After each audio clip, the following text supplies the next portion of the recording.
Hello, everybody, and welcome to the Daily Objective brought to you by the Ayn Rand Center UK, where we apply the practical philosophy of objectivism to everything. And in this case, we're going to be talking about an age-old argument, the argument at the very beginning of the formation of the Constitution, the Federalists versus the Anti-Federalists.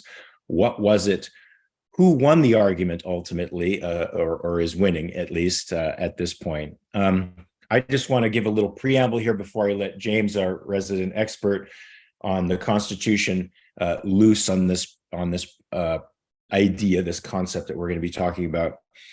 Many people think that the country was founded in 1776. We celebrate that; it's our Day of Independence. But that's just our Declaration of Independence from England. In 1781, we basically won the war and were independent, but we didn't have a constitution in the way that we have it today. We existed under the Articles of Confederation, which were probably a libertarian's dream. The federal government had very little power or authority. They could not tax. They needed unanimous consent to pass everything.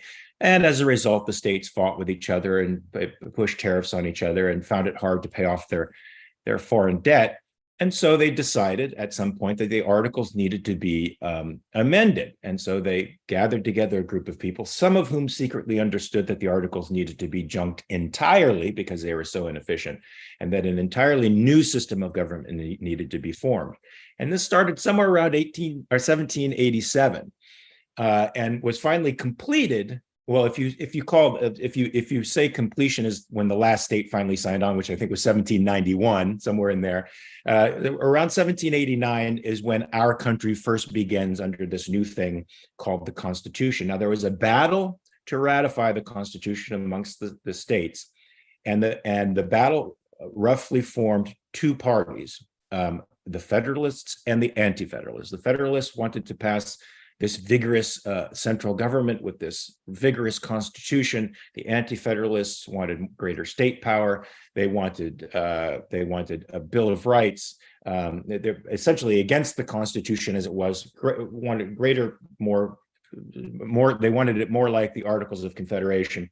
And this battle sort of happened and has been happening for a long time. And it sort of, I guess, coalesced in the form of two gentlemen. Alexander Hamilton as the primary Federalist and Thomas Jefferson as the Anti-Federalist or Democratic Republican, which eventually became the two parties that dominated politics until the early 1800s, when after Washington's death, I think in 1799, the Federalist Party started to go downhill and didn't have many participants in it then. And then it was sort of dominated by the Jeffersonian Democratic Republicans. So that's sort of the rough lay of the land. I'm going to let James take over. We're going to talk about what were the issues that the Federalists and the Anti-Federalists were arguing about.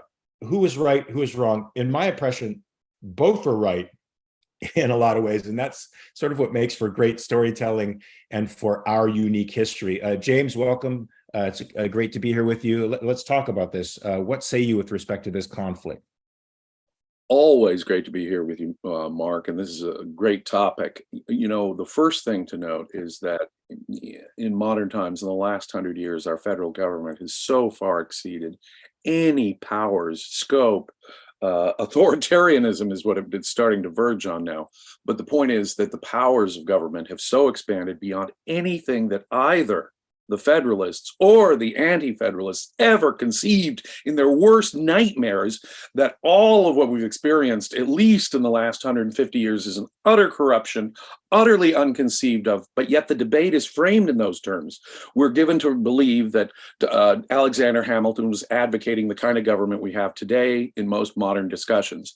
This is wrong and unfair.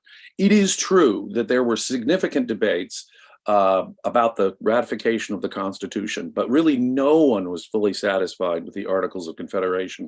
It was a loose confederation. The Congress had to do everything unanimously. It made it practically impossible for them to do anything. They could not, the federal arrangement could not stop trade wars between the states, for example. And as you point out, there was a huge debt. There was both a debt to the American population who'd bought war bonds and a huge foreign debt, especially to France, that had funded the American Revolution. How are we going to pay for this debt? the states were doing it by raising tariffs against other trade with other states. So there's trade wars going on between New Jersey and New York. And there's an anti-capitalist thing going on and trade confusion. Because of also the fact that everything had to be done unanimously, it created a very weak voice with foreign governments, for example.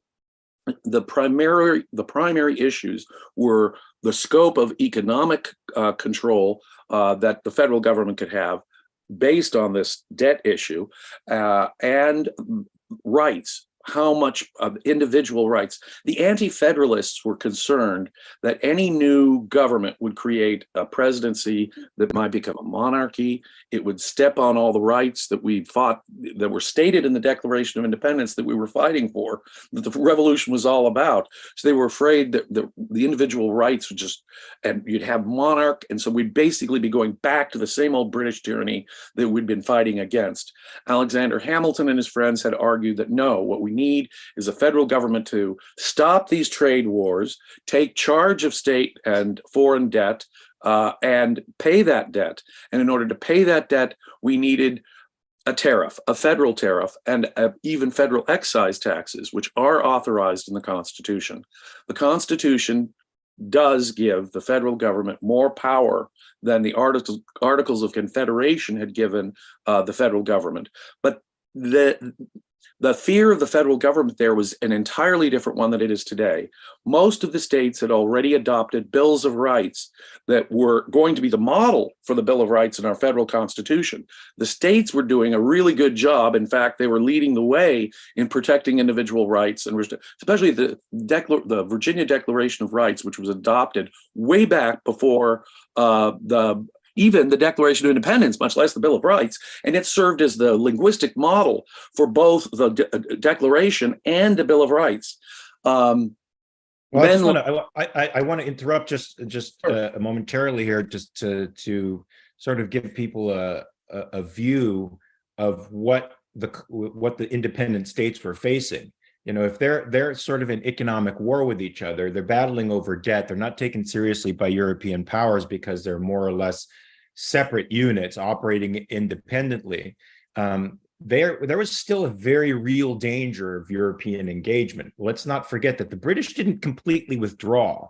They stayed on the frontiers and they agitated native tribes to make war on the frontiers. And there was still the Spanish in the South, all through the South.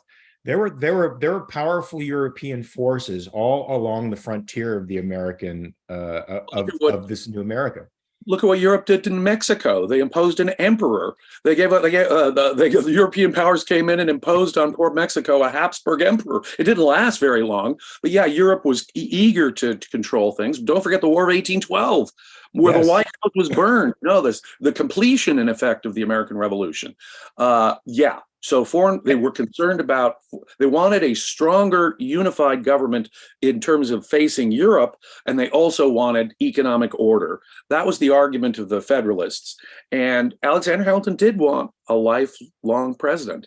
Some people accused him of wanting a monarchy. He didn't want a hereditary monarchy, and he did believe that there were limitations on the powers of the federal government, but he wanted a president who would serve for good behavior, like our Supreme Court justices. So in effect, there were arguments about the strength of the executive that we needed, arguments about the economic authority that would be taken from the states and given to the federal government. That's where it really focused, and the biggest issue was the Bill of Rights.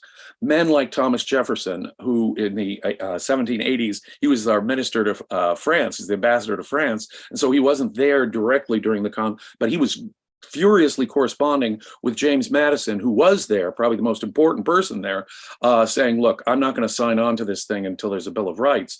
And many states, when they adopted the Constitution, starting with Massachusetts, and several other states following Massachusetts said, we are going to go with the Constitution, we'll adopt it with the understanding that a Bill of Rights will be attached. Now, the legality of that sort of ratification, it was open to question, but everyone realized that Massachusetts, Virginia, the big states wanted a Bill of Rights. And Thomas Jefferson, the author of the Declaration, was very famous about wanting a Bill of Rights. When it was assured to these people. Now, some people never got on board. People like Sam Adams, Patrick Henry, George Mason, those folks never got on board. They thought this federal constitution gave the federal government way too much power. And they were very, very slow, if ever in their life, to come on board, some of these guys.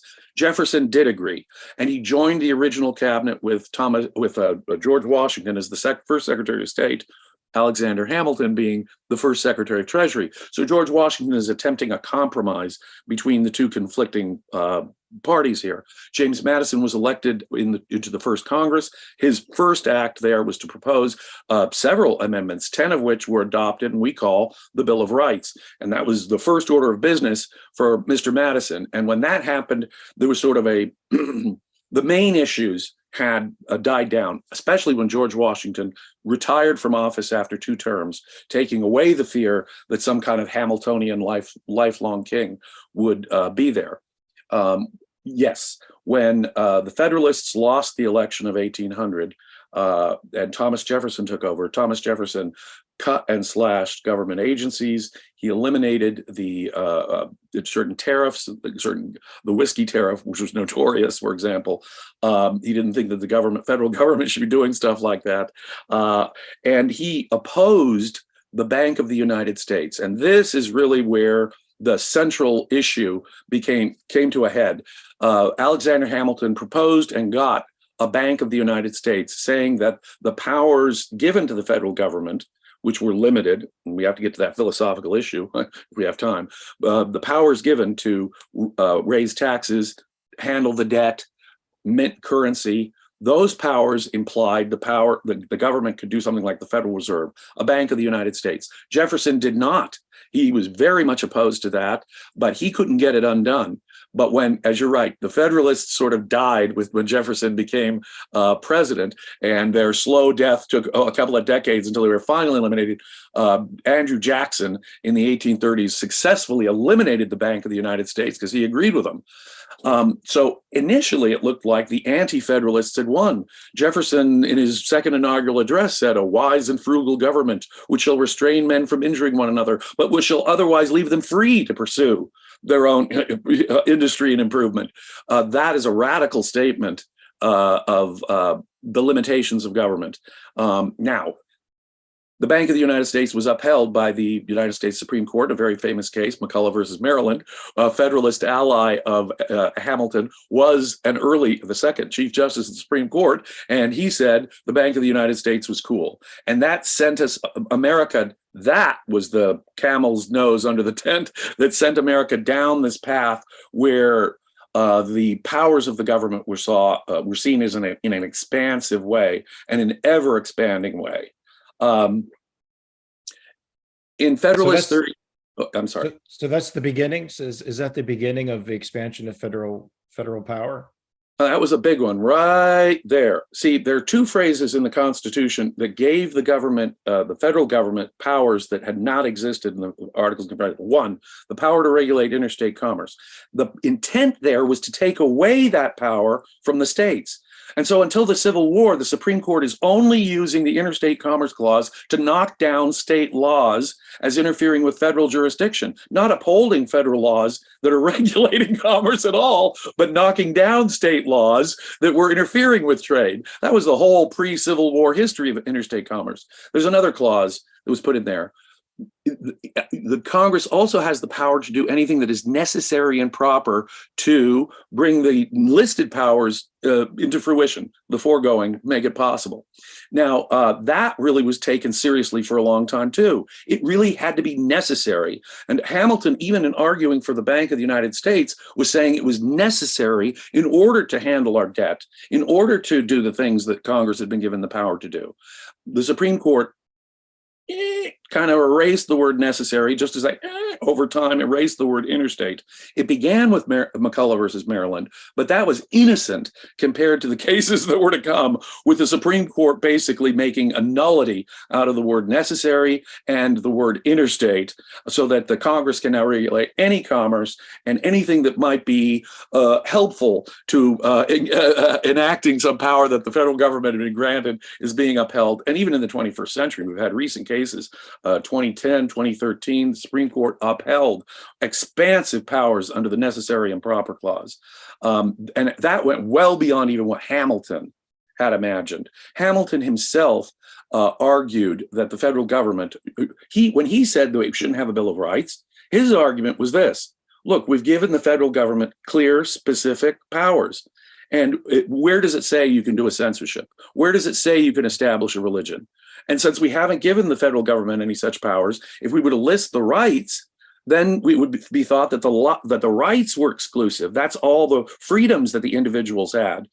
So he thought it was absolutely dangerous because it would in fact be a limitation on individual rights and freedom. Well, the response to that was, well, let's include a 9th and 10th Amendment. The 9th Amendment says that just because we've listed certain rights and freedoms here in the Bill of Rights, the enumeration in this Constitution of rights shall not be construed to deny or disparage others retained by the people. So we've got all these other unnamed rights out there that are, so read the rights expansively is what they're saying. And they're using big, broad language: free exercise of religion, freedom of speech, or just life, liberty, and property. Wow, big language. And it meant to be that big. Whereas the powers are very specified. Then we have the 10th Amendment. The powers not specifically granted to the federal government are reserved to the states and the people themselves. And that was meant to insist, to create the Hamilton point. The specified powers are all you got. The freedoms of the people, the rights of the people, are the unlimited, open-ended thing.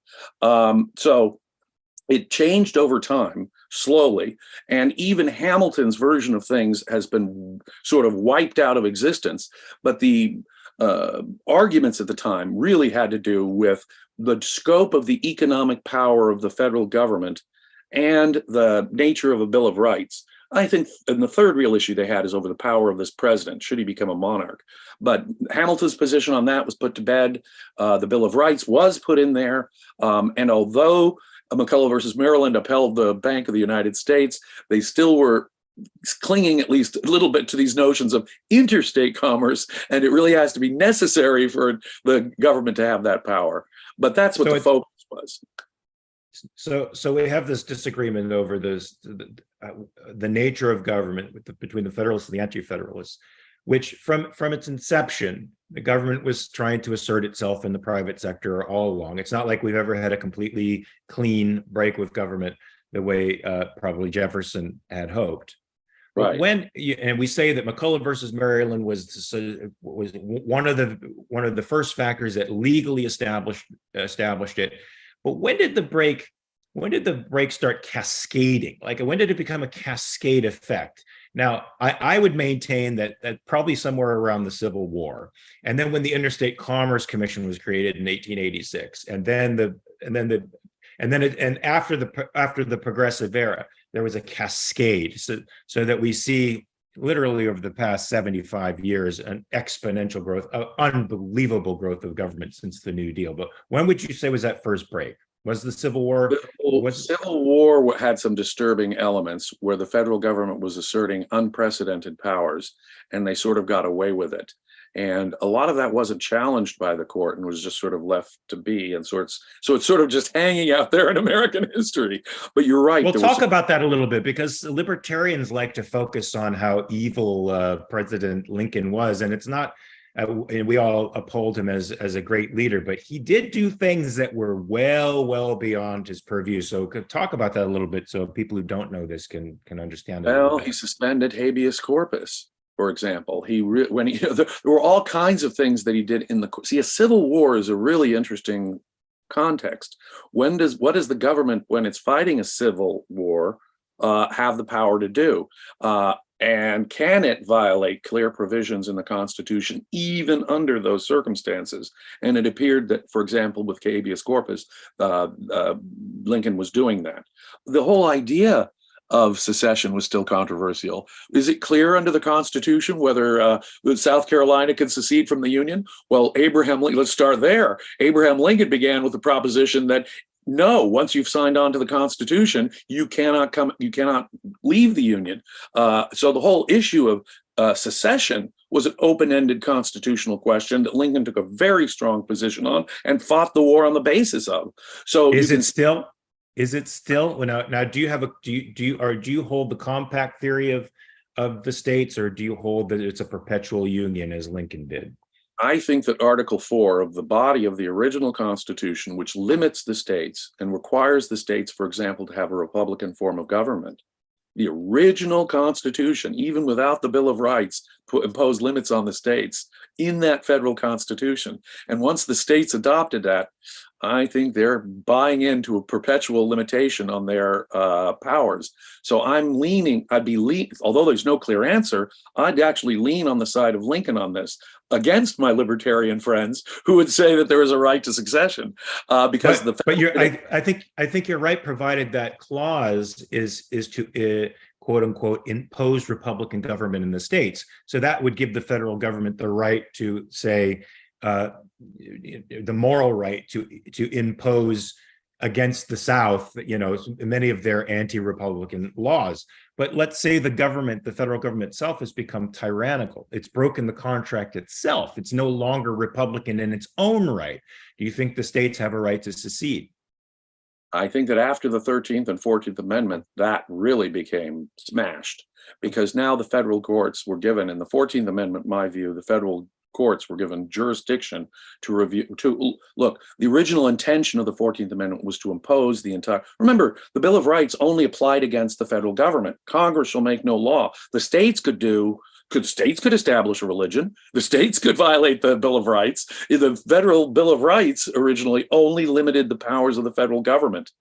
The 14th Amendment meant to apply all those Bill of Rights against all of the states in the Privileges and Immunities Clause. Now, the Supreme Court immediately tossed that out, just like the Equal Protection Clause was basically gutted in Plessy versus Ferguson when they said separate versus equal was okay, another provision of the 14th Amendment. So the Supreme Court knocked and it is what you said earlier is the key. In the wake of the Civil War, in the 1870s, 80s, and 90s, the Supreme Court began dramatically to do bad things with the Interstate Commerce Clause, the Necessary Proper Clause, upholding new unprecedented federal regulations, unforeseen. And then in the 20th century, of course, the doors got kicked open and you could just erase interstate from the Commerce Clause, and you could erase necessary from the necessary prop. By the 1930s and 40s, it became clear that basically the federal government had total control over the economy in any way it wanted.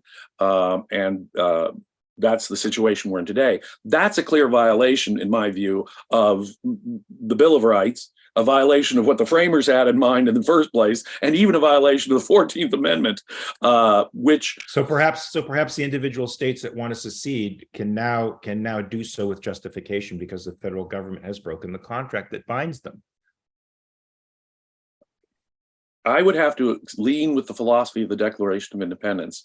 When the government becomes violative of the rights, and there's really no peaceful means of changing it, the people have a right to change their government.